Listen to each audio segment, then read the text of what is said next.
इब्तिदा है रब्बे जलील के उस बाबरकत नाम से जो दिलों के भेद खूब जानता है। देखती आंखों सुनते कानों आप सबको शमीर अहमद का सलाम पहुँचे।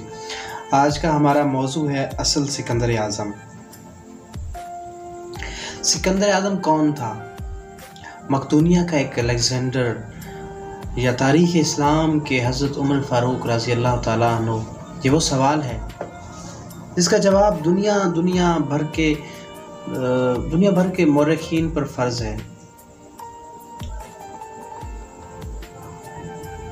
मतलब ये वो सवाल है जिसका जवाब देना दुनिया भर के मौरखीन पर फ़र्ज़ है। आज एक SMS का दौर है।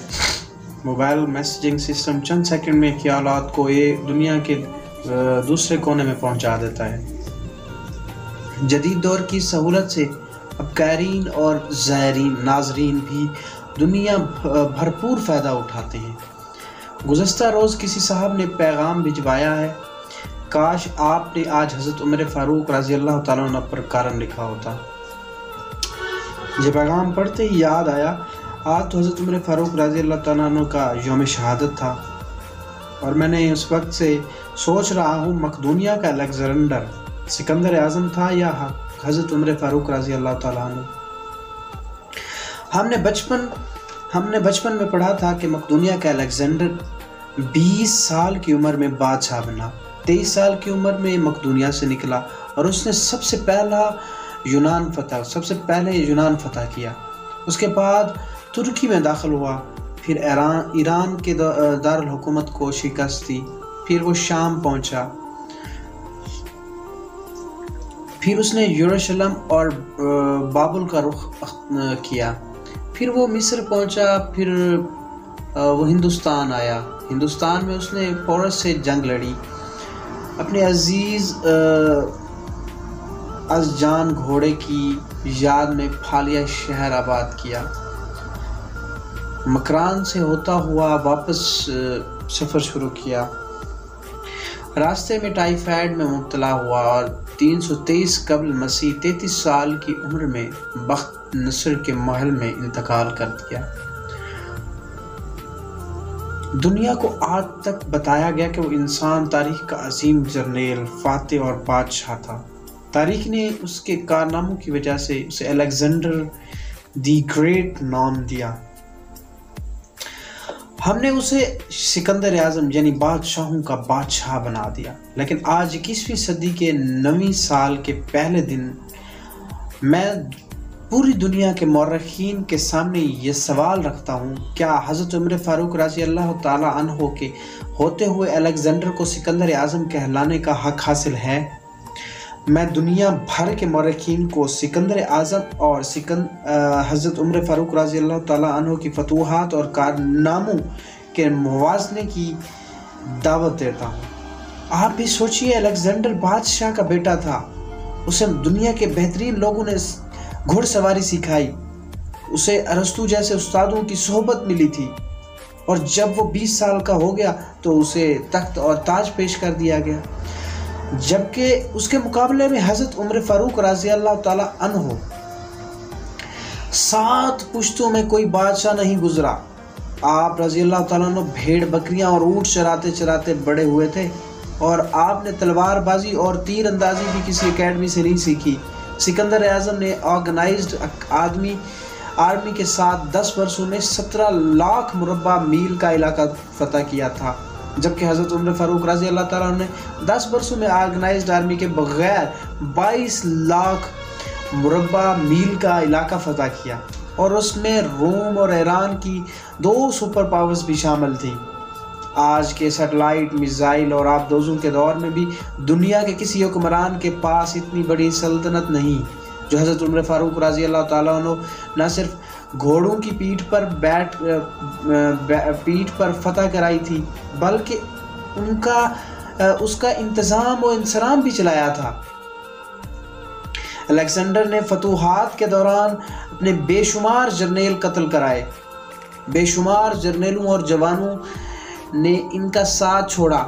इसके खिलाफ बगावतें भी हुई और हिंदुस्तान में इसके फौज ने आगे बढ़ने से इनकार भी कर दिया। लेकिन हज़रत उमर फारूक रज़ी अल्लाह ताला अन्हु के किसी साथी को इनके साथ सुरताबी की जुर्रत ना हुई। वो ऐसे कमांडर थे कि आप ऐन मैदान जंग में आलम इस्लाम के सबसे बड़े सिपहसालार हज़रत खालिद बिन वलीद रज़ी अल्लाह ताला अन्हु को माजूल कर दिया और किसी को ये हुक्म टालने की जुर्रत ना हुई। आपने हज़रत साद बिन अबी वकास को कूफे के गवर्नर से हटा दिया। आपने हज़रत हारिस बिन काद रज़ी अल्लाह ताला से गवर्नरी वापस ले ली। आपने हज़रत उमर बिन अबू उमर बिन आस को माल जब्त कर लिया और आपने हम्स के गवर्नर को वापस बुलाकर ऊँट चुराने पर लगा दिया, लेकिन किसी को हुक्म अदूली की जुर्रत ना हुई। अलेक्जेंडर ने 17 लाख मुरब्बा मील का इलाका फतह किया, लेकिन दुनिया को कोई निज़ाम, कोई सिस्टम ना दे सका, जबकि हज़रत उमर फारूक रज़ी अल्लाह ताला ने दुनिया को ऐसे सिस्टम दिए जो आज तक पूरी दुनिया में राइज हैं। सिकंदर पे तो जस्ट शहरी होती रही है। आप रज़ी अल्लाह ताला ने नमाज फज्र में अस्सलातु खैरुम मिनन नौम का इजाफा कराया।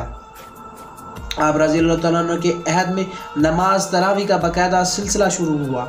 आप रज़ी अल्लाह ताला ने शराब नोशी की सज़ा मुकर्रर की, सन हिजरी का इजरा किया, जेल का तस्वुर दिया, मुअज़्ज़िनों की तनख्वाहें मुकर्रर की, मस्जिदों में रोशनी का बंदोबस्त कराया, पुलिस का महकमा बनाया, एक मुकम्मल अदालती निज़ाम की बुनियाद रखी, आबपाशी का निज़ाम कायम कराया, फ़ौजी छावनियाँ बनवाई, फ़ौज का बाकायदा महकमा कायम किया।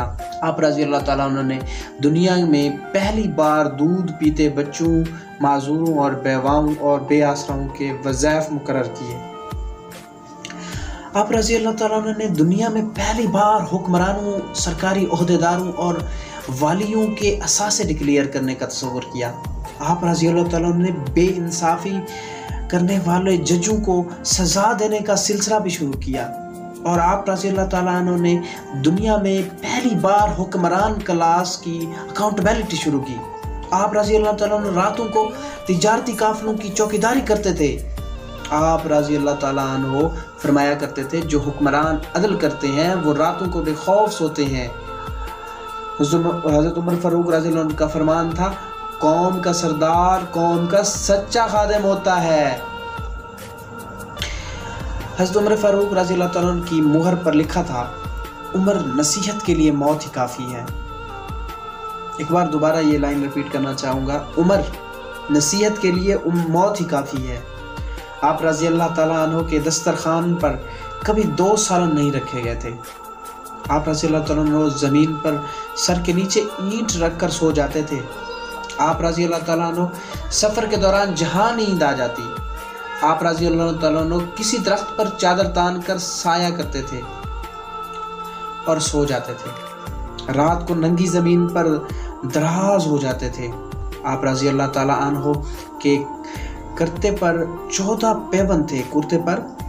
पैबंद थे और इन पैबंदों में एक सुर्ख चमड़े का पैबंद भी था। आप रज़ी अल्लाह ताला अन्हु मोटा खद्दर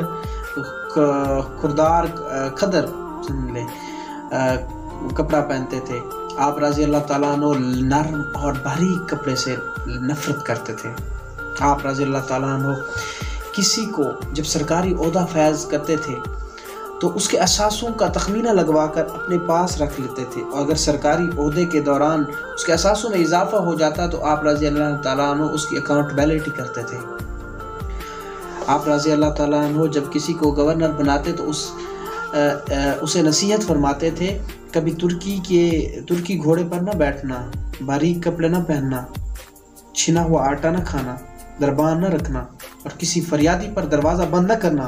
आप रज़ी अल्लाह ताला अन्हु फरमाते थे, जालिम को माफ़ कर देना मज़लूमों पर जुल्म है। जालिम को माफ़ कर देना मज़लूमों पर जुल्म है। और आप रज़ी अल्लाह ताला का ये फ़िक्रा आज इंसानी हकूक़ के चार्टर की हैसियत रखता है। गौर कीजिएगा, मैं बच्चों को आज़ाद पैदा करती हैं, तुमने उन्हें कब से गुलाम बना लिया। मैं बच्चों को आज़ाद पैदा करती हैं, तुमने उन्हें कब से गुलाम बना लिया। फरमाया, अक्सर सोचता हूँ, ये हैरान होता हूँ, उमर बदल कैसे गया। आप रज़ी अल्लाह ताला अन्हु इस्लामी दुनिया के पहले खलीफा थे जिन्हें अमीरुल मोमिनीन का खिताब दिया गया। दुनिया के तमाम मज़ाहिब की कोई ना कोई खसूसियत है। इस्लाम की सबसे बड़ी खसूसियत अदल, और हज़रत उमर फ़ारूक रज़ी अल्लाह ताला अन्हु वो शख्स हैं जो इस खसूसियत पर पूरा उतरते हैं। आप रज़ी अल्लाह ताला अन्हु के अदल की वजह से दुनिया में अदल फ़ारूकी हो गया। आप रज़ी अल्लाह ताला अन्हु की शहादत के वक्त मकरूज़ थे, चुनाचे आप रज़ी अल्लाह ताला अन्हु की वसीयत के मुताबिक आपका वहद मकान बेचकर आपका कर्ज अदा कर दिया गया।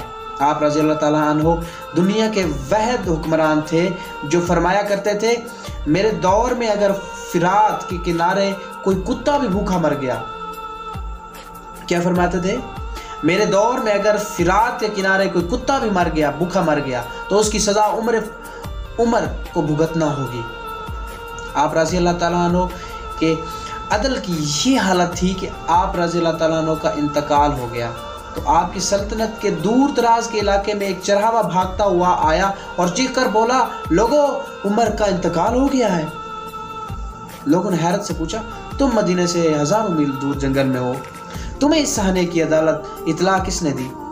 चरवाहा बोला, जब तक हज़रत उमर फ़ारूक रज़ी अल्लाह ताला अन्हु जिंदा थे, मेरी भेड़ें जंगल में बेखौफ फिरती थी और कोई दरिंदा उनकी तरफ आंख उठाकर नहीं देखता था। लेकिन आज पहली बार एक भेड़िया मेरी भेड़ का बच्चा उठाकर ले गया है।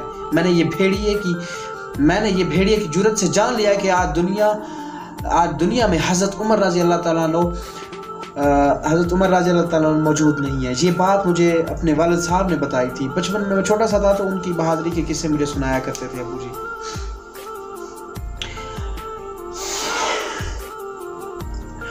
मैं दुनिया भर के मौरखीन को दावत देता हूँ, वो अलेक्जेंडर को हज़रत उमर फ़ारूक रज़ी अल्लाह ताला अन्हु के सामने रख कर देखें। उन्हें अलेक्जेंडर हज़रत उमर फ़ारूक रज़ी अल्लाह ताला अन्हु के हुजूर पहाड़ के सामने कंकर दिखाई देगा, क्योंकि अलेक्जेंडर की बनाई सल्तनत उसकी वफ़ात के 5 साल बाद ख़त्म हो गई, जबकि हज़रत उमर फ़ारूक रज़ी अल्लाह ताला अन्हु अपने दौर में जिस खित्ते में इस्लाम का झंडा भिजवाया, वहाँ से आज भी अल्लाह अकबर की सदाएँ आती हैं।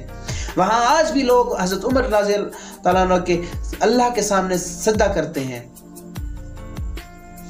दुनिया में अलेक्जेंडर का नाम सिर्फ किताबों में सिमट कर रह गया है, जबकि हज़रत उमर फ़ारूक रज़ी अल्लाह ताला अन्हु के बनाए निज़ाम दुनिया के 245 ममालिक में आज भी किसी न किसी शक्ल में मौजूद हैं। आज भी जब किसी डाक खाने से कोई खत आता है, पुलिस का कोई सिपाही वर्दी पहनता है, कोई फौजी जवान 6 माह बाद छुट्टी पर जाता है, या फिर हुकूमत किसी बच्चे, माजूर, बेवा या बेआसरा शख्स को वजीफ़ा देती है, तो वो सोसाइटी बेख्तियार हज़रत उमर फ़ारूक रज़ी अल्लाह ताला अन्हु को ग्रेट तस्लीम करती है। वो उन्हें तारीख़ का सबसे बड़ा सिकंदर मान लेती है, माँ सिवाय उन मुसलमानों के जो आज एहसास कमतरी के शदीद एहसास में कलमा तक पढ़ने से पहले दाएं बाएं जानब देखते रहते हैं। लाहौर के मुसलमानों ने एक बार अंग्रेज़ सरकार को धमकी दी थी, अगर हम घरों से निकल पड़े तो तुम्हें चंगेज़ खान याद आ जाएगा। लाहौर के मुसलमानों ने एक बार अंग्रेज़ सरकार को धमकी दी थी, अगर हम घरों से निकल पड़े तो तुम्हें चंगेज़ खान याद आ जाएगा। उस पर जवाहरलाल नेहरू ने मुस्कुरा कर कहा था, अफसोस आज चंगेज़ खान की धमकी देने वाले मुसलमान ये भूल गए कि उनकी तारीख में एक हज़रत उमर फ़ारूक रज़ी अल्लाह ताला अन्हु भी था। हम आज भी ये भूले हुए हैं कि हमने एक उमर फ़ारूक रज़ी अल्लाह ताला अन्हु भी थे, जिनके बारे में रसूलुल्लाह सल्लल्लाहु अलैहि वसल्लम ने फरमाया, मेरे बाद अगर कोई नबी होता तो वो हज़रत उमर फ़ारूक रज़ी अल्लाह ताला अन्हु, वो हज़रत उमर बिन ख़त्ताब होते। जज़ाकल्लाह। अगर आपको मेरा कंटेंट अच्छा लगता है तो ज़रूर शेयर कीजिएगा और चैनल ज़रूर सब्सक्राइब कीजिएगा। दुआओं में याद रखिएगा। अल्लाह ने के